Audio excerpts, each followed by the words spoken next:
आपके अपने channel banking Parashar में आपका स्वागत है। बैंक में प्रमोशन का समय आ चुका है और इस कंपटीशन के दौर में यदि आपको प्रमोशन पाना है तो आपको हर एक अंक के लिए मेहनत करनी होगी।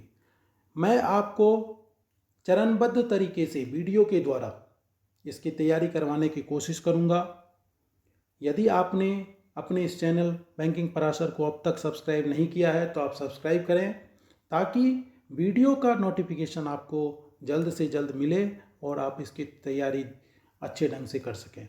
इसके लिए मैंने IBPS द्वारा अलग अलग स्केल अर्थात 0 से 1, 1 से 2, 2 से 3, 3 से 4 तथा 4 से 5 में पहले पूछे गए प्रश्नों को संग्रहित किया है तथा इसे विषय के अनुसार वीडियो द्वारा अलग अलग पार्ट में आपको उपलब्ध कराने की कोशिश करूंगा।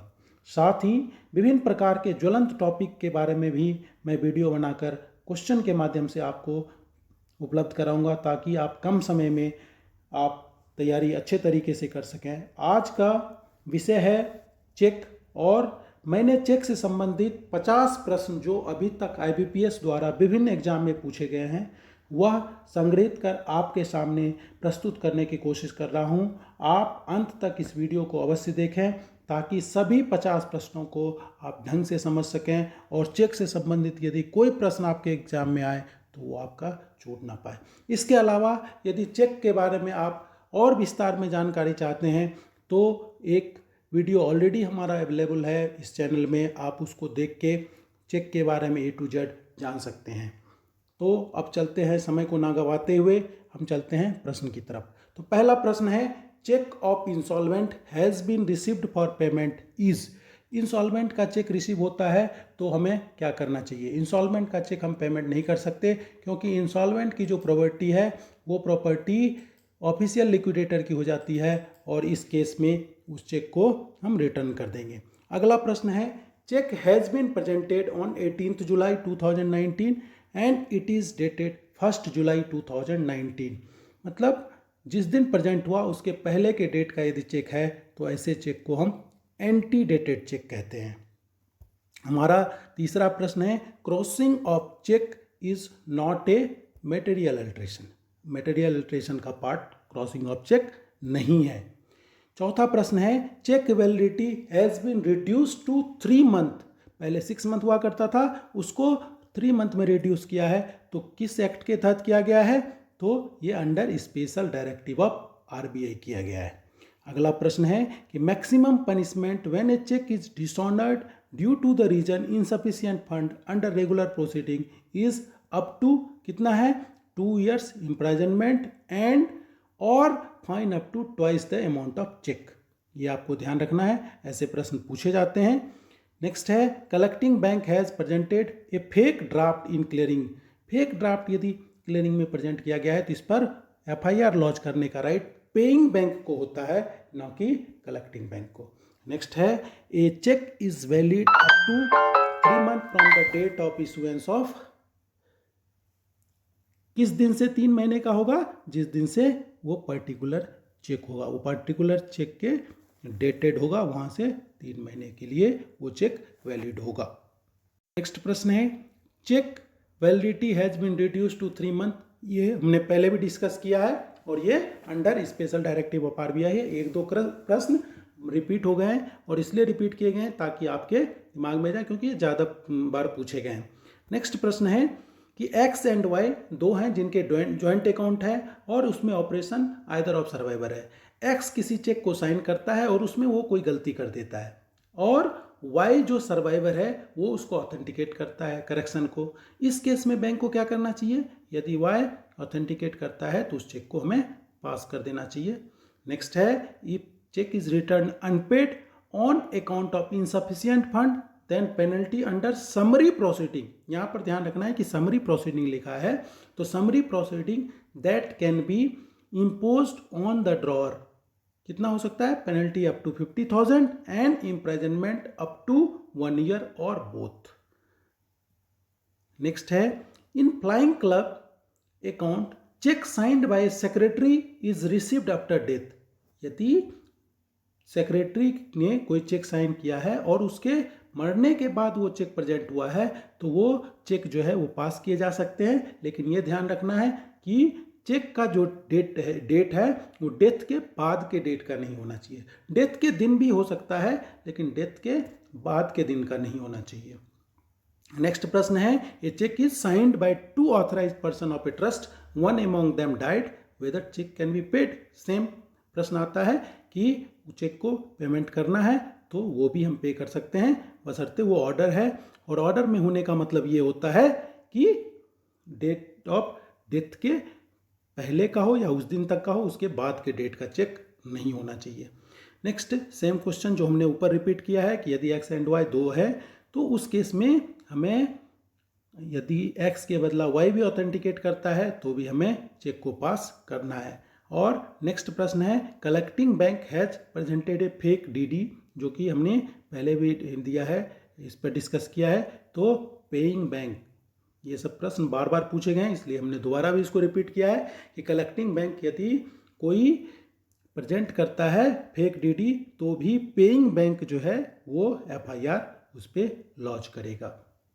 सेम फिर प्रश्न है, if cheque is return unpaid on account of insufficient fund then penalty under summary proceeding that can be impose on drawer कितना किया जा सकता है? तो 50,000 रुपये और 1 साल का जेल अथवा दोनों उसे दिया जा सकता है। नेक्स्ट प्रश्न है कि यदि कोई 12,000 रुपये का कोई चेक 4:15 में प्रेजेंट होता है फ्राइडे को और वहाँ का जो वर्किंग आवर है वो 4 बजे तक का है, तो उस केस में क्या करेंगे? वो payment not in due course कहलाएगा, payment not in order of और ड्यू कोर्स कहलाएगा और पे नहीं करना चाहिए यदि वर्किंग आवर के बाद कोई चेक प्रेजेंट होता है। नेक्स्ट प्रश्न है, अकाउंट पे crossing is not defined in any act, it is direction for, किसके लिए डायरेक्शन है अकाउंट पे क्रॉसिंग? तो ये कलेक्टिंग बैंक के लिए डायरेक्शन है। नेक्स्ट प्रश्न आता है, if cheque received return in different hand writing different colouring, आप ये देखिए कि डिफरेंट स्क्रिप्ट पे यदि लिखा जाए, कहीं अंग्रेजी में कहीं हिंदी में लिखा जाए, यदि सारी चीज़ सही है, कोई अमाउंट अंग्रेजी में लिखता है और नाम हिंदी में लिखता है, या अलग अलग हैंड राइटिंग में हो या अलग अलग ब्लैक और ब्लू से हो, तो इस केस में भी चेक को पे किया जाता है। चेक को किसी भी हालत में ऐसे केस में रिटर्न नहीं करना चाहिए, बशर्ते कि ऑर्डर में हो, मतलब बाकी विद इन 3 मंथ हो। ये सब चीज़ें आपको देखना है, सिग्नेचर सही हो। In case of wrongful dishonour of cheque by bank, यदि बैंक अपनी गलती से चेक को डिसऑनर करता है तो उस केस में बैंक लायबल होगा ड्रॉअर के लिए। Customer open an account on 20th and took chequebook on 25th, you receive 2 cheque, यहाँ पर TWO2 होगा, 2 cheque in clearing dated 10th and 23rd, how should bank handle the cheque? आप देखिए कि 20 तारीख को अकाउंट ओपन होता है, 25 तारीख को चेक दिए गए हैं और 2 चेक, एक 10 तारीख के डेट में, एक 23 तारीख के डेट में आपके पास प्रेजेंट होता है, तो आप उस चेक को पे करेंगे क्योंकि अकाउंट ओपनिंग डेट से चेक का कोई संबंध नहीं होता है और बोथ चेक एंटीडेटेड चेक होगा जो कि वैलिड चेक माना जाएगा। नेक्स्ट है, cheque in legal characteristics of a, यदि कोई change in legal characteristic of negotiable instrument है तो ये आपको ध्यान रखना है, चेंज इन लीगल कैरेक्टरिस्टिक कहलाता है मटेरियल अल्टरेशन। कि mister A current account holder executed a power of attorney in favour of B to operate current account of mister A. Mister A के डेथ नोटिस सर्व हो जाता है banker check में, जो कि बी मतलब sign के द्वारा है। देखिए कि आप यहाँ देखिए कि एक करंट अकाउंट होल्डर है जो कि बी के नाम से पावर ऑफ अटॉर्नी देता है और ए के डेथ के बाद एक चेक साइन करके प्रेजेंट करता है पेमेंट के लिए, तो ये किसी भी हालत में रिटर्न होगा क्योंकि जो पावर ऑफ अटॉर्नी है वो एजेंट है और जिस दिन उसका डेथ हो गया तो उसका सारा पावर खत्म हो जाता है, पावर ऑफ अटॉर्नी वहीं पर कॉन्ट्रैक्ट खत्म हो जाता है पावर ऑफ अटॉर्नी का। चेक में B crossed by the drawer, holder और बैंकर, 3 में से कोई भी चेक को क्रॉस कर सकता है और ये कहाँ पर मेंशन किया गया है? तो सेक्शन 125 ऑफ NI एक्ट, ये याद रखना है। 125 में बैंकर को राइट है, कोई भी उसको कर सकता है। ये भी बहुत इंपॉर्टेंट क्वेश्चन है कि return cheque is to be return to the customer, कितने समय में जो चेक रिटर्न होकर आ जाता है वो कस्टमर को रिटर्न करना चाहिए? That is with in 24 hours. ये प्रश्न बहुत बार बार पूछे गए, इसलिए आपको ये ध्यान रखना है। A servant has forged the signature of his master maintaining an account with your bank with and withdraw money, is bank liable? Yes, bank इस केस में लायबल है, क्योंकि सिग्नेचर जो है वो आपको चेक करना था और यदि उसने फोर्ज किया है तो बैंक उसके लिए लायबल है, और ये कभी भी जो है कंस्टिट्यूट नहीं करता मैंडेट को। नेक्स्ट है कि एक श्याम मिश्रा है जो कि रॉन्गफुली चेक पे साइन करता है, और लेकिन वो बैंक को इन्फॉर्म करता है कि मैंने चेक रॉन्गफुली साइन किया है और उसको वो बैंक ऑलरेडी पे कर चुका है। Mister Shyam Mishra inform the bank that he has wrongly signed the check, however bank observed that the check has been already paid. Is bank liable?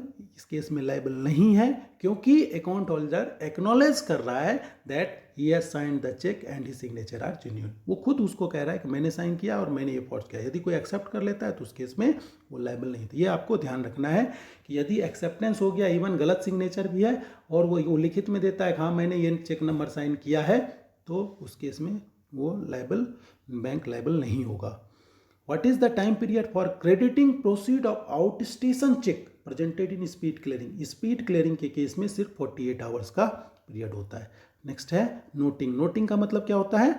Means recording the dishonour by the notary public on dishonoured bill.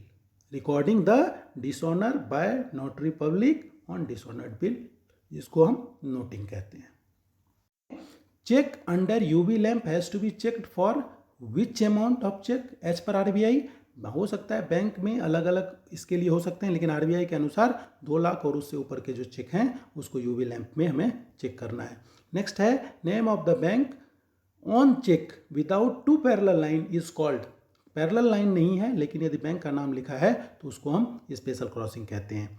Next है IQA in CTS cheque processing means, CTS cheque processing में IQA का मतलब है image qualify analysis. Next प्रश्न है check return memo यदि sign नहीं करता है बैंक ऑफिशियल, ये कहता है कि ये सिस्टम जनरेटेड है, तो ये किस रूल को वायलेट करता है? तो ये क्लियरिंग हाउस रूल को वायलेट करता है। अगला प्रश्न है कि यदि चेक डिसऑनर होता है बेनिफिशियरी, उस पर डिमांड ड्रॉअर से कब कर सकता है? Within 30 days of dishonour as per section 138 of NI act.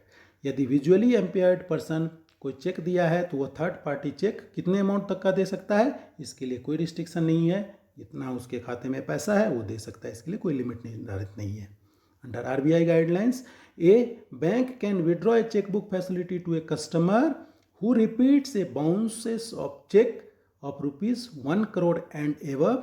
तो ऐसे 4 चेक यदि प्रेजेंट होते हैं 1 करोड़ एंड एबव के और चारों रिटर्न हो जाते हैं तो चेक बुक फैसिलिटी उससे विड्रॉ कराई जा सकती है as per RBI guideline.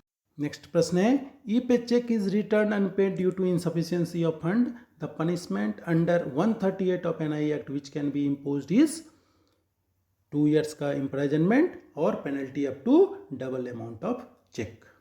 Next है a customer who receive back the dishonoured cheque your guidance as to which court is competent to trial. आपको यदि वो पूछता है कि चेक हमारा बाउंस हो गया, हमें कहाँ इसे पर केस फाइल करना चाहिए, तो उस केस में आपको बताना है कि under section 138 of NI act metropolitan magistrate या फर्स्ट क्लास जुडिशियल मजिस्ट्रेट के कोर्ट में इसे आपको फाइल करना है। Under which section of NI act no excuse is available to the drawer from the prosecution if he had no reason to believe that when issued the check that is may be dishonored on its presentation। उसको कोई protection नहीं available है, तो इस case में 140 section जो है वो NI एक्ट को इसको डील करता है। Limitation period for filing complaint under 138 ये है 1 month after the cause of action. ये प्रश्न बार बार पूछे जाते हैं, तो आपको ध्यान रखना है कि limitation period for filing complaint under section 138 NI act is 1 month after cause of action. MICR का मतलब होता है magnetic ink character recognition. Next प्रश्न है under RBI guidelines a bank can withdraw, same question है जिसको मैंने पहले भी किया है, तो 1 करोड़ से ज़्यादा का यदि 4 चेक वो प्रेजेंट होता है तो वो चेक बुक फैसिलिटी विड्रॉ की जा सकती है। Director dies in accident cheque signed by director is received, यदि वो एक्सीडेंट के बाद के डेट का नहीं होके पहले के डेट का है तो चेक को पे किया जा सकता है, उसमें कोई समस्या नहीं है। Protection available to material altered cheque. Material altered cheque को में प्रोटेक्शन किस सेक्शन के तहत है? सेक्शन 89। उसके बाद special crossing covered under which section? 124। उसके बाद इंचोएट इंस्ट्रूमेंट डेल्ट अंडर विच को सेक्शन? सेक्शन 20। इसके बाद कलेक्टिंग बैंक प्रोटेक्शन किस सेक्शन के तहत मिलता है? 131। पेइंग बैंक को किस सेक्शन के तहत मिलता है? सेक्शन 85। इसके बाद public holiday are excluded for determining time for presentation for acceptance of payment under section which? 105। उसके बाद as per which of the negotiable instrument act amount return in words will be paid but in practice bank will return. मतलब ये है कि यदि differ करता है तो वो किस सेक्शन में है? वो सेक्शन 18 में। और ये सारे सेक्शन हमारे लिए कंपलसरी है, इसलिए मैं इसको एक बार और रिपीट करता हूँ क्योंकि ये क्वेश्चन बार बार पूछे जाते हैं। Materially altered section 89, special crossing section 124, inchoate instrument 20, collecting bank protection section 131, paying bank protection section 85, और यदि पब्लिक हॉलीडे एक्सक्लूडेड का आता है तो सेक्शन 105, और वर्ड एंड फिगर में यदि डिफरेंस है तो इस केस में सेक्शन 18। और हमारा लास्ट प्रश्न है कि यदि no period is mention on bill of exchange then it will be pay on demand, it will be payable on demand. तो ये हमारे 50 प्रश्न थे जो चेक से संबंधित है। मुझे लगता है कि शायद ये सारे प्रश्न आप बार बार देखें ताकि सारे प्रश्न आपके दिमाग में सेट कर जाए, और चेक से रिलेटेड यदि कोई प्रश्न आपको आए तो आप उसको सही रूप से एकदम सही आंसर कर सकें। अंत में मैं आपसे अनुरोध करता हूँ कि आप अपने इस चैनल को तुरंत सब्सक्राइब करें ताकि अगला वीडियो जब मैं अगले विषय पर डालूं तो उसका नोटिफिकेशन आपको तुरंत मिल सके। यदि आप लिखित परीक्षा के लिए जा रहे हैं तो हमारे तरफ से बहुत शुभकामनाएं। नमस्कार, जय हिंद।